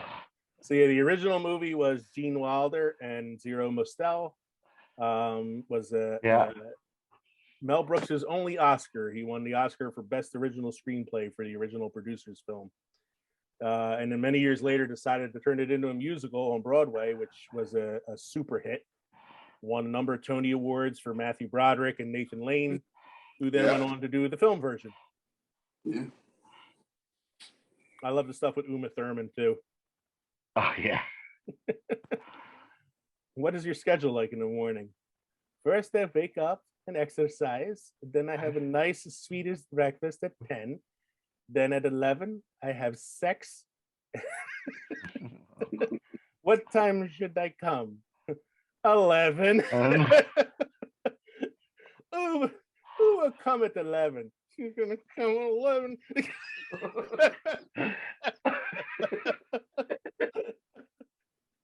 You don't know what I had to do to get all this money.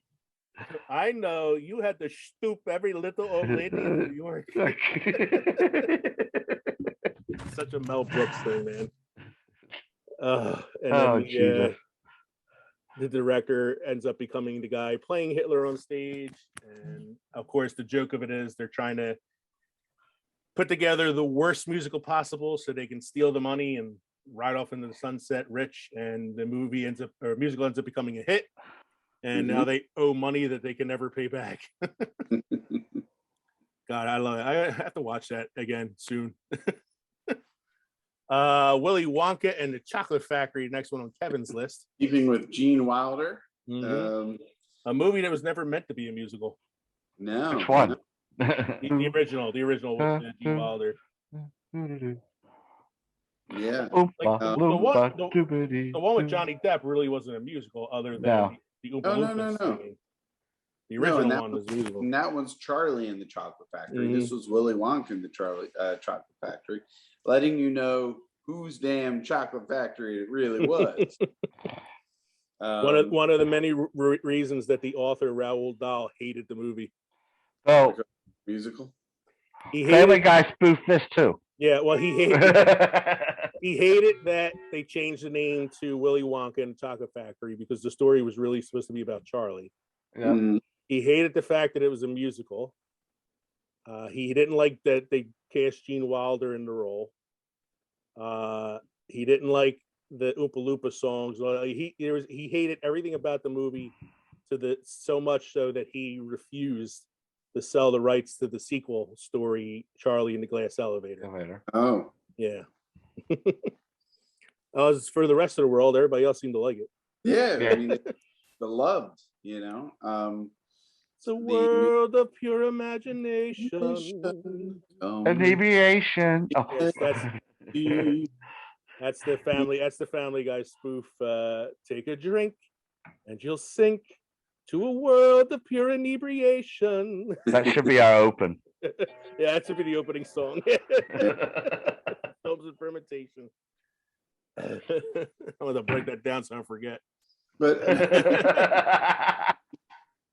aside from the Oompa Loompas, it's Willy Wonka having a moment with the song. Veruca Salt has a moment with the song, and the shop owner, doesn't he sing a song too? The shop owner sings a song about finding the golden ticket or something like that at the beginning. Yeah. And then there's a song with Charlie and Grandpa Joe. I want to say after he gets the golden ticket, I think. Mm-hmm. Yeah. And then Willy Wonka sings most of the songs. Mm-hmm. The Veruca Salt has a song. Yeah, there's like. Yeah, the other kids don't have a song. I don't think the other kids do. Yeah, I don't think the other kids sing anything. I don't think so either. I think it's just Megan's Veruca Salt. reminding me Charlie's mother sings a song. Cheer And Up, Charlie's Charlie. mother sings a song too. Yeah. Megan says that's the one we fast forward through. Yes, because that's the one that brings the movie to a halt. Yeah. I remember Willy Wonka and the Chocolate Factory as a kid being the movie that scared the shit out of me. Really? It scared the shit out of me, that movie, when I was a kid. He whacks the kids, man. Like, you don't see them again ever again. You know? No, I guess you're right, but You never see the kids again. It's like, what the hell happened to them, you know? I'm talking about the movies that skeeve me out. Little Shop of Horrors because of dismemberment and cannibal and eating. Rocky Horror Picture Show because of Meatloaf being Cannibalized. Yeah. Willy Wonka kids was just disappeared. Well, the kids disappeared, but they also had like horrific things happen to them in the meantime. And then that scene on the boat. Oh yeah. You see the chicken's head getting chopped off in the background.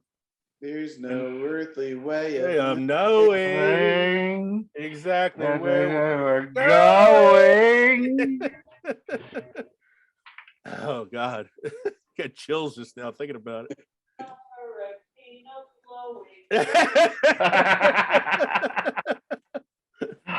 I had to make that the ending song for this. Next one on Mike's list is Singing in the Rain. We're singing in the rain, just singing in the rain. This is one of my favorite musicals growing up. My mother, I don't want to say forced me, but encouraged me to watch it. And the older I got, the more I understood, the funnier it got, you know? Mm-hmm. The whole coming into talkies thing and how the one actress just had a voice that could stop a train. Yeah. And Debbie Reynolds. I was thinking of Betty White. Debbie Reynolds and Debbie Reynolds, Carrie Fisher's mom. Yeah. Carrie Fisher's mom and Gene Kelly, Donald O'Connor, Debbie Reynolds, yeah. And it's like you said, it's like a movie. Like when you see it as a kid, you probably don't catch everything, so you rewatch it later. But it's a classic. I mean, it's great. And you can play certain things to wake kids up in the morning. Good morning. Good morning. It's time. It's great to stay up late. Good morning. Good morning to you. Here's the problem I have with it. If you've seen Clockwork Orange as many times as I've had, Singing in the Rain has been, tainted for you. Tainted. I'm not going to get into it, but yeah. What do I have next on my list here is Jesus Christ Superstar.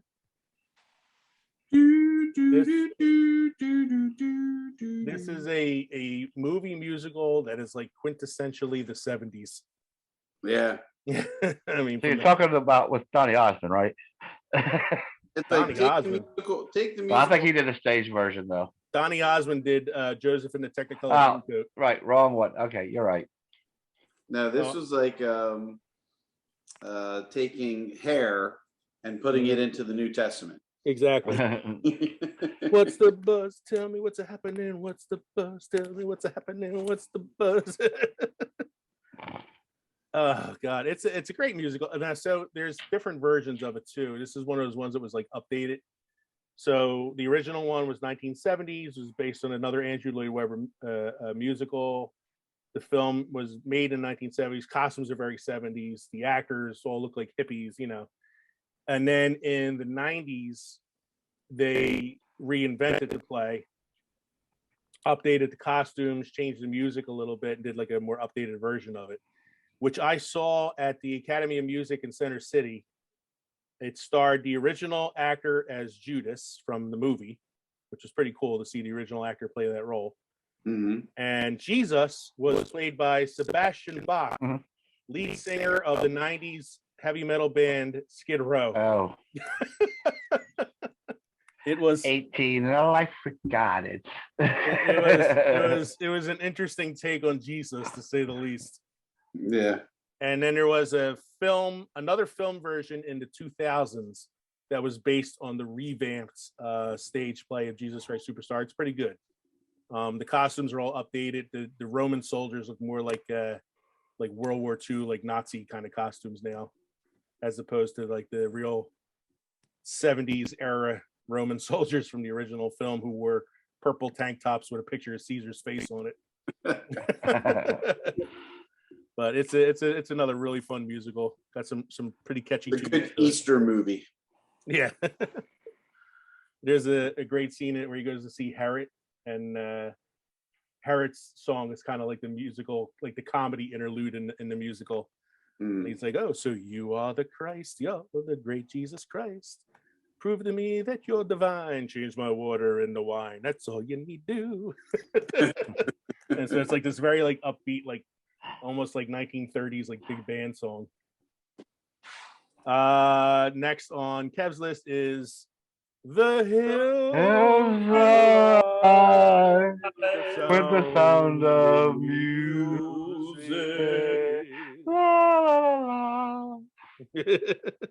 Starring Julie Andrews and Christopher Plummer. Yeah. Who knew he could sing? It's funny. Like the film won the Oscar for Best Picture, yep, and Best Director. But oddly enough, Julie Andrews was nominated but did not win. She won her Oscar for Mary Poppins. Mary Poppins, which is interesting. I'm Mary Poppins, y'all. Yeah, I'm Mary Poppins. I thought that's on my list, y'all. Yeah, I know. But I thought her role in Sound of Music was better than her role in Mary Poppins. Like it's surprising that that's the one she won now, for. Is that because that also comes out around Easter time? But the song "My Favorite Things" is played around Christmas time. I mean, is there any consistency? No, I think it's because these are a few of my favorite things. Talks about like gifts wrapped up with bows and shit like that. So it kind of has like that Christmas feel to it. Whiskers on kittens and some beer and whiskey and liquor and these packages wrapped up in silver string.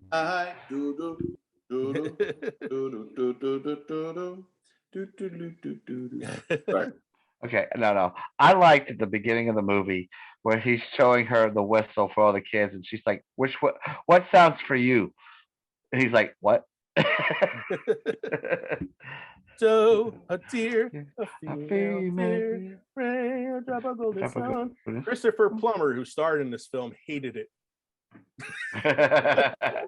He later on said years later that he hated the film because he felt that it was too sappy and too wishy-washy, and it's supposed to be taking place during World War II and doesn't have any like grittiness to it or something like that. But it's Austria during World War II. Yeah. I mean, but he just kind of felt like it was a little too like like maudlin. I mean, I'm more surprised. Music, man. I'm more surprised that Austria had a navy that he was a part of. Yeah, right. The Austrian Navy. Their boats don't really go anywhere. It wasn't called The Sound of Goose Stepping. It was called The Sound of Music. The Sound of Gestapo. The Sound of Gestapo. Edelweiss. Edelweiss. Edelweiss. Did anybody see the live so this is one of the ones that they did a live TV performance of, No, I did not. starring Carrie Underwood. I heard about it, but I didn't watch it. I saw it. I saw it. Of course, I saw it. Carrie Underwood's in it. That being said, I love Carrie Underwood, but Any good? It wasn't that great a movie. What do we got next here on Kev's list? No, that was Kev's list. That was good. On Mike's list, we got Hamilton, I want to be the man in the room. which is what my drink is based on. That's mine. Mm-hmm. I'm not going to waste my shot. I'm not going to waste my shot. Now, come on now. The best part of Hamilton is King George. Oh yeah. La da da da da da da da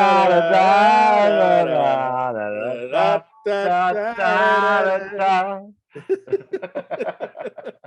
That guy was in a movie recently.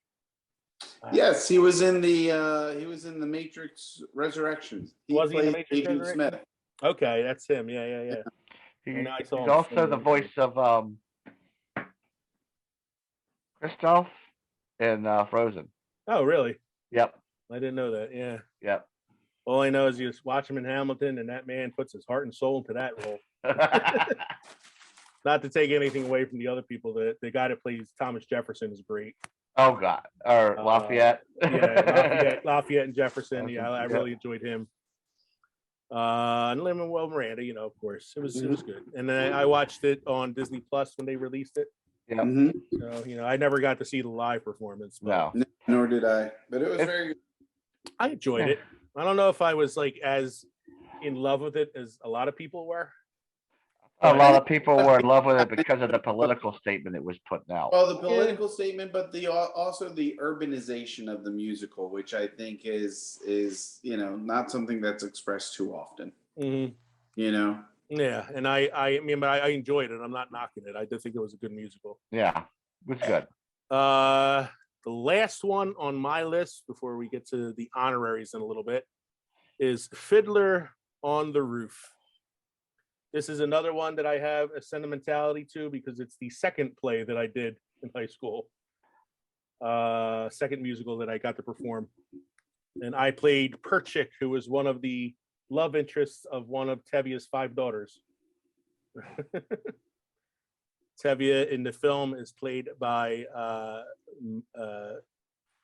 what's the guy's? Oh my God, I got one name. Topol. It's the name of the actor who plays him in the film, and he was played by Zero Mostel on Broadway, who was in the original producer's film. It's a good movie. It takes place during World War I. They have these things going on called the pogroms, where the Soviet soldiers are running through Jewish towns, kicking out the Jewish people and taking over their little like villages and stuff. So you got the looming threat of the Soviets, coming into town, but you also have this man who's trying to be this traditional, Jewish, guy and modern world kind of making its way into the village as well and all that sort of stuff. And his daughters, he's trying to marry them off to good men. Mm-hmm. Yeah, a lot of different plot lines going through, but it's an enjoyable musical. Yeah. If I were a rich man.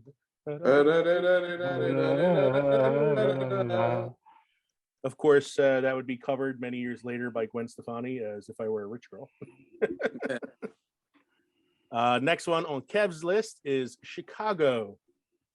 Chicago.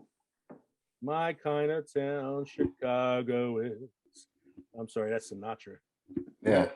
So this is the musical that came out in was it early? It was 2002. 2002.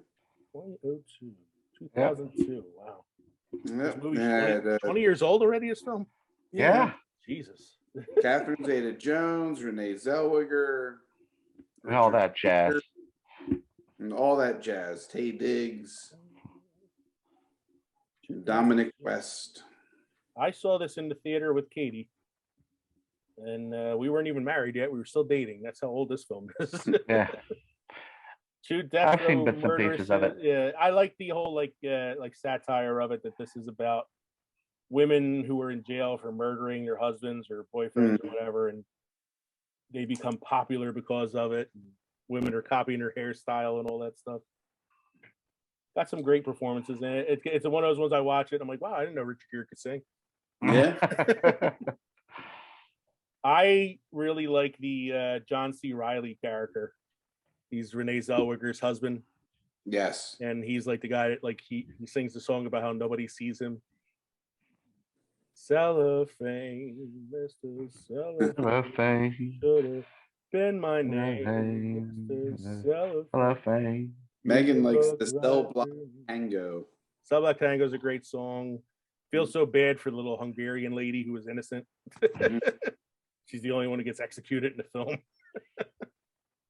I like the puppet song, the one where he's got Christine Baranski sitting on his lap and he's making her sing like a puppet because it's like he's controlling the media and all that stuff. They both reach for the gun. It's the song. The gun, the gun, the gun, the gun, the gun, the gun, the gun, the gun. They both reach for the gun. It's a great song. I think the best song in the play to me though is Catherine Zeta-Jones at the beginning singing all that jazz. It's a great Oh, they offered her the Roxy Hart role, the Renee Zellweger part, and she told them that she wanted to play the supporting character Velma Kelly because she wanted to sing all that jazz. It worked for her. She won the Oscar for Best Supporting Actress. For it worked. I think it was also the Best Picture winner in 2002. Hollywood loves themselves a musical. They do. Last one on Mike's list is Mary Poppins. Chim chimney, chim chimney, chimney, chimney. A sweep is as lucky as lucky can be. So Dick Van Dyke came out many years later and apologized for his horrible Cockney accent. It's Cockney. I mean, it's horrible in nature. Yes, but it made the character. It did make the character. Here we go. Here we go, governor. And again, it's another movie where the author hated the film. Yeah, she did. Yeah, because she said the book wasn't about Mary Poppins. It was about Mr. Banks. Yep. And saving, like that's what that whole movie Saving Mr. Banks is kind of based on. I like the scene where she's listening to them write the music, and she's like, and they start singing her supercalifragilisticexpialidocious. And she can't understand what that has anything to do with the story. And that show I was telling you about earlier on Disney Plus, they had the Broadway actress from the U.S. that played Mary Poppins in it, and the one from the West End was on that show, and the one from Broadway, bless you, belted out. I belted it out. Feed the Birds. Oh my God. Yeah, I definitely have to check this thing out, man. It was awesome the way she sang it. Was Mary Poppins cool? Yeah, she's cool. I'm Mary Poppins, y'all. No, I really do enjoy this film, though. I do too. I like the. Yeah. Have you seen the new one? Yeah. Yes, I saw the new one. It wasn't bad. Wasn't bad. I didn't hate it. I haven't seen it, so I didn't hate it. No, I mean I like Emily Blunt, so I and it has she looks a lot like Lin-Manuel Miranda's in it. Yeah. Lin-Manuel Miranda, and it's actually got the original. Is it the original Michael? No, he passed away. The original Jane. I don't think it. I know they're supposed to be older, Well, it's they about are his older, and that she's not reprising her role as Jane, but I maybe think the actress who played her was in it. Yeah, she has like a cameo somewhere in it, Yeah. probably. as does Dick Van Dyke. Yes. Yes. And I believe that was really him dancing, and he's in like his 90s. Wow. Speaking of 90s, mhm. our favorite voice actor turned 91 this lately. James Earl Jones. Oh, I thought you were thinking of the guy that does Optimus Prime. I was like, wait. No. No, Vader. James Earl Jones. Vader. Turned 91 last couple of weeks. So I read a fact the other day I thought was interesting when he was on Big Bang Theory, and they do the scene where he's ringing Carrie Fisher's doorbell and running away. It's the first time that he and Carrie Fisher had ever done anything together on film. Yeah, because he was never in studio with her when they did Star Wars. Because all he did was the voice. Yeah. I thought that was kind of interesting that all those years later, it's the first time they appeared together. Oh, wow. So I have some honorable mentions on here. These are ones that aren't necessarily on our favorite list, but, you know, probably deserve to be talked about a little bit. One of them is Annie, of course. I enjoyed it, watching it when I was growing up, but it's not one that I would like really readily go back to. It's a hard not life for us. It's been done, then redone, then redone, then redone. Yeah.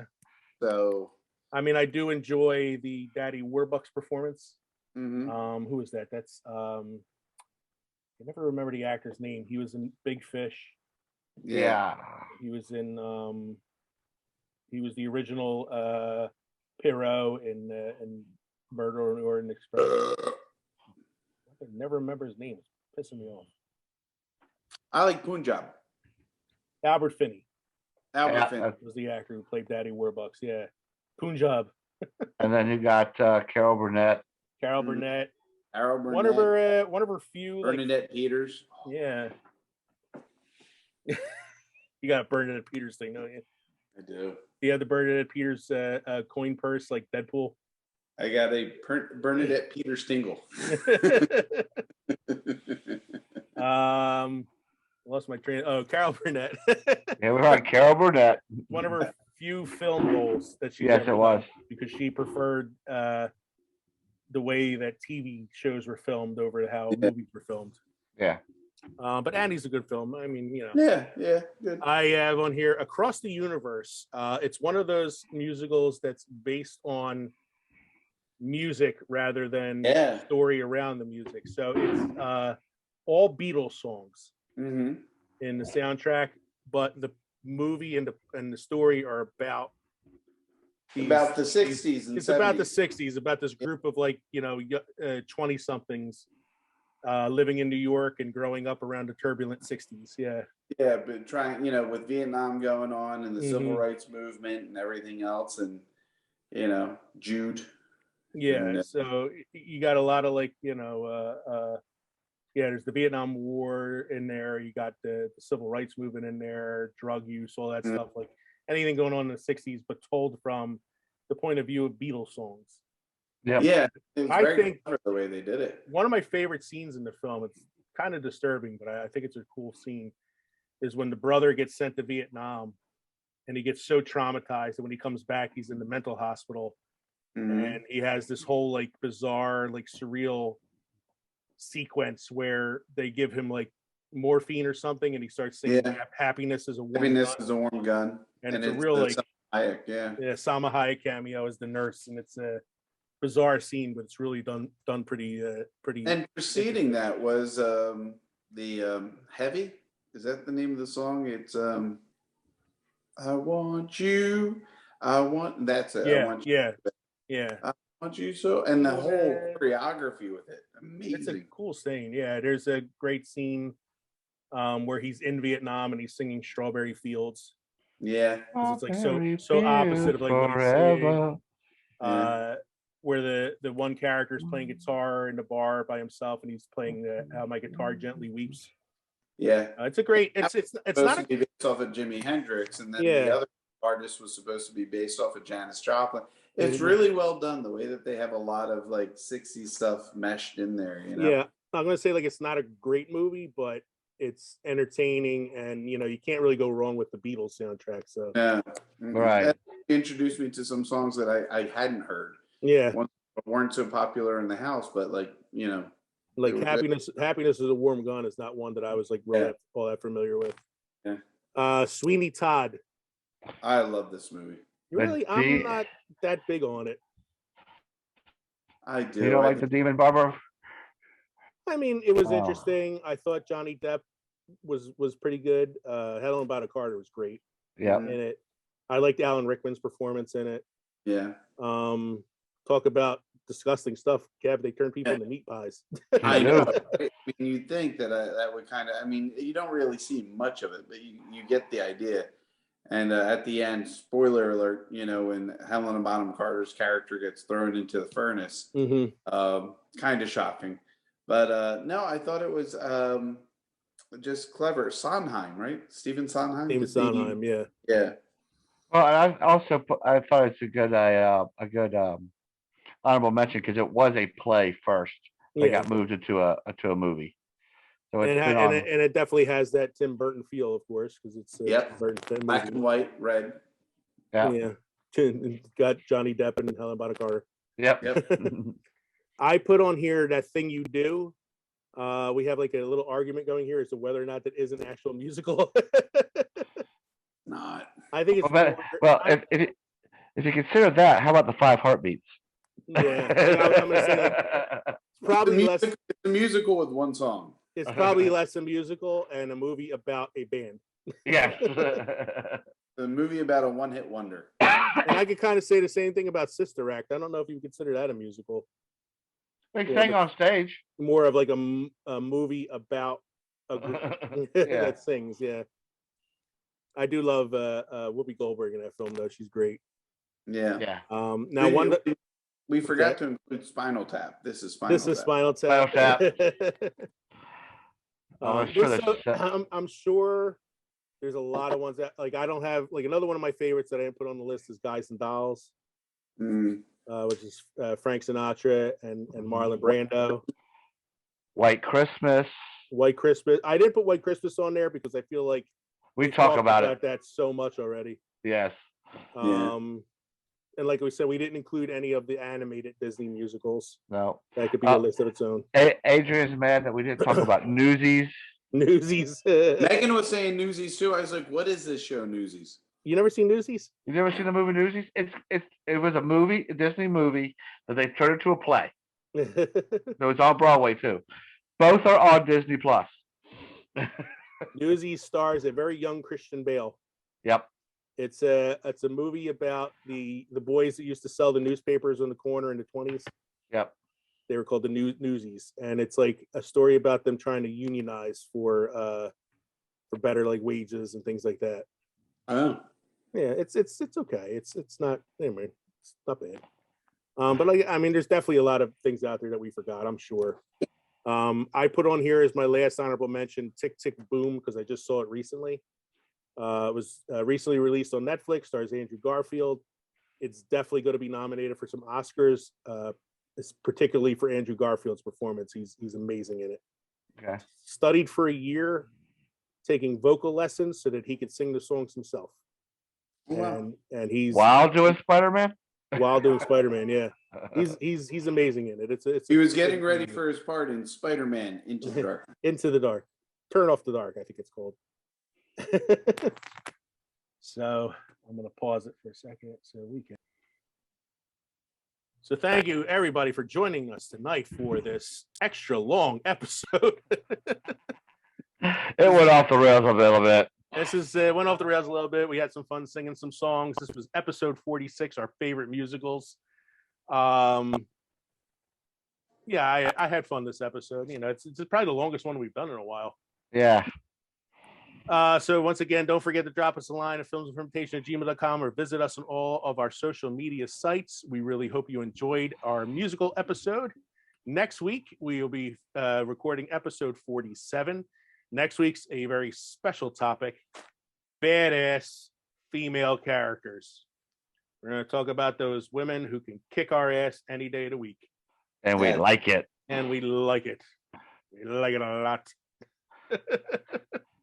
So once again, thanks for joining us tonight. I'm Leo. I'm Kevin. I'm Mike. I don't even know what I'm So doing. long. Farewell. I'll be It's listening around. This drink really. time to say adieu, adieu, adieu to you and you and you. This drink might have been a bad choice for tonight.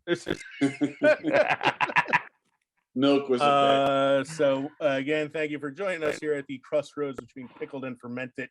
I'm more closely on the fermented side right now. We hope you enjoyed listening to the episode as much as we enjoyed recording it for you. Cheers, everybody.